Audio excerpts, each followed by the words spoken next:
नमस्कार दोस्तों, welcome to our AUF channel. आज के वीडियो में मैं आपको बताने वाला हूं नालंदा यूनिवर्सिटी के बारे में। दुनिया की सबसे पुरानी यूनिवर्सिटी में से एक नालंदा यूनिवर्सिटी। इसकी स्थापना 450 ईस्वी में हुई थी। नालंदा यूनिवर्सिटी प्राचीन भारत में उच्च शिक्षा का सर्वाधिक महत्वपूर्ण और विख्यात केंद्र था। पटना से 90 किलोमीटर दूर और बिहार शरीफ से तकरीबन 12 किलोमीटर दक्षिण में विश्व परिषद प्राचीन बौद्ध विश्वविद्यालय नालंदा के खंडहर स्थित है। आइए जानते हैं दुनिया की सबसे पुरानी यूनिवर्सिटी में से एक नालंदा यूनिवर्सिटी के बारे में कुछ रोचक फैक्ट्स। शिक्षा के मामले में आज भले ही भारत दुनिया के कई देशों से पीछे हो, लेकिन एक समय था जब हिंदुस्तान शिक्षा का केंद्र हुआ करता था।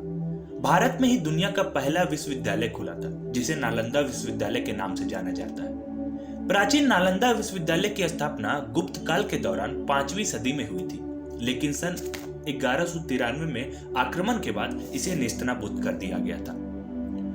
बिहार के नालंदा में स्थित इस विश्वविद्यालय में 8वीं शताब्दी से 12वीं शताब्दी के बीच दुनिया के कई देशों से छात्र पढ़ने आते थे। इस विश्वविद्यालय में करीब 10,000 छात्र पढ़ते थे, जो भारत के विभिन्न क्षेत्रों के अलावा कोरिया, जापान, चीन, तिब्बत, इंडोनेशिया, फारस और तुर्की से आते थे। यहाँ करीब 2000 शिक्षक पढ़ाते थे। इस विश्वविद्यालय की स्थापना गुप्त शासक कुमारगुप्त प्रथम ने की थी। 9वीं शताब्दी से 12वीं शताब्दी तक इस विश्वविद्यालय का अंतर्राष्ट्रीय ख्याति प्राप्त था, लेकिन अब यह एक खंडहर बनकर रह चुका है, जहाँ दुनिया भर से लोग घूमने के लिए आते हैं। प्राचीन नालंदा विश्वविद्यालय कला का एक अद्भुत नमूना था। आपको जानकर हैरानी होगी कि इस विश्वविद्यालय में 300 कमरे, 7 बड़े बड़े कक्ष और अध्ययन के लिए एक 9 मंजिला एक विशाल पुस्तकालय था, जिसमें 3 लाख से भी अधिक किताबें रखी हुई थी। इस विश्वविद्यालय में प्रवेश परीक्षा अत्यंत कठिन होती थी। इसमें सिर्फ प्रतिभाशाली छात्र ही प्रवेश पा सकते थे। इसके लिए उन्हें 3 कठिन परीक्षा स्तरों का उत्तीर्ण करना होता था। नालंदा की स्थापना को उद्देश्य ध्यान और अध्यात्म के लिए स्थान बनाया गया था। यूनिवर्सिटी में धर्म गुंज नाम की लाइब्रेरी थी। इसका मतलब सत्य की पर्वत से था। लाइब्रेरी के 9 मंजिलों में 3 भाग थे, जिनका नाम रत्नरंजक, रत्नोदधि और रत्नासागर था। उस दौर में यहाँ literature, psychology, astrology, astronomy, science, warfare, history, architect, economy, medicine समेत कई विषय पढ़ाए जाते हैं। नालंदा यूनिवर्सिटी में हर्षवर्धन, धर्मपाल, वसुबंधु, धर्मकीर्ति, आयुर्वेद, नागार्जुना, इससे कई सारे ऐसे विद्वान वहां पर पढ़ाई कर चुके थे। 6वीं शताब्दी में हिंदुस्तान सोने की चिड़िया कहलाता था। यह सुनकर यहाँ मुस्लिम आक्रमणकारी आते रहते थे। इन्हीं में से एक था तुर्की का शासक मोहम्मद बिन बख्तियार खिलजी। उस समय हिंदुस्तान पर खिलजी का ही राज था।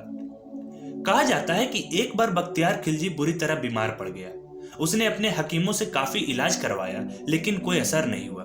तब किसी ने उसे नालंदा विश्वविद्यालय के आयुर्वेद शाखा के प्रधान राहुल श्रीभद्र जी से इलाज करवाने की सलाह दी, लेकिन खिलजी किसी हिंदुस्तानी वैद्य से इलाज कराने के लिए तैयार नहीं था। उसे अपने हकीमों पर ज्यादा भरोसा था।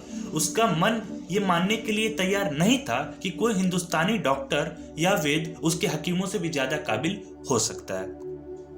कई हकीमों से सलाह करने के बाद आखिरकार खिलजी ने इलाज के लिए राहुल श्रीभद्र को बुलवाया। खिलजी ने उनके सामने शर्त रखी कि वे किसी हिंदुस्तानी दवा का इस्तेमाल नहीं करेगा और अगर वो ठीक नहीं हुआ तो उन्हें मौत की नींद सुला देगा। ये सुनकर राहुल श्रीभद्र सोच में पड़ गए। फिर कुछ सोच समझकर उन्होंने खिलजी की शर्तें मान ली।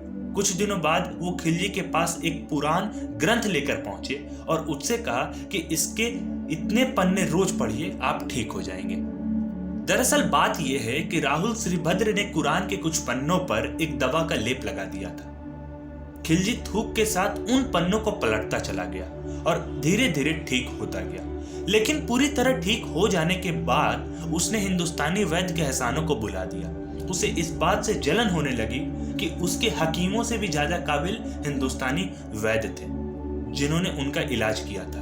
तब खिलजी ने सोचा कि क्यों ना ज्ञान के इस पूरी स्रोत नालंदा विश्वविद्यालय को ही खत्म कर दिया जाए। इसके बाद उसने जो किया उसके लिए इतिहास उसे कभी माफ नहीं करेगा। कहा जाता है कि विश्वविद्यालय में लाइब्रेरी में इतनी किताबें थी कि यह 3 महीनों तक चलता रहा। इसके बाद भी खिलजी का मन शांत नहीं हुआ। उसने नालंदा के धार्मिक लीडर्स और बौद्ध भिक्षुओं को भी हत्या कर दी। बाद में पूरे नालंदा को भी जलाने का आदेश दे दिया। नालंदा एक प्रशासित महाविहार था जो भारत में प्राचीन साम्राज्य मगध, आधुनिक बिहार में एक बड़ा बौद्ध मठ था। गुप्त युग से विरासत में मिली उदार सांस्कृतिक परंपराओं के परिणाम स्वरूप 9वीं शताब्दी तक विकास और समृद्धि की अवधि हुई। बाद में शताब्दियां धीरे धीरे गिरावट का समय था, एक अवधि जिसके दौरान बौद्ध धर्म के तांत्रिक विकास पूर्वी साम्राज्य में पाला साम्राज्य के तहत सबसे अधिक स्पष्ट हो गए थे। तो चलिए दोस्तों, इसी के साथ वीडियो का अंत करते हैं और आशा है आपको ये वीडियो अच्छी लगी होगी। और यदि आपको ये वीडियो अच्छी लगी है, इंफॉर्मेटिव लगी है, then do like the video, please subscribe the channel and do not forget to press the bell icon. Thank you.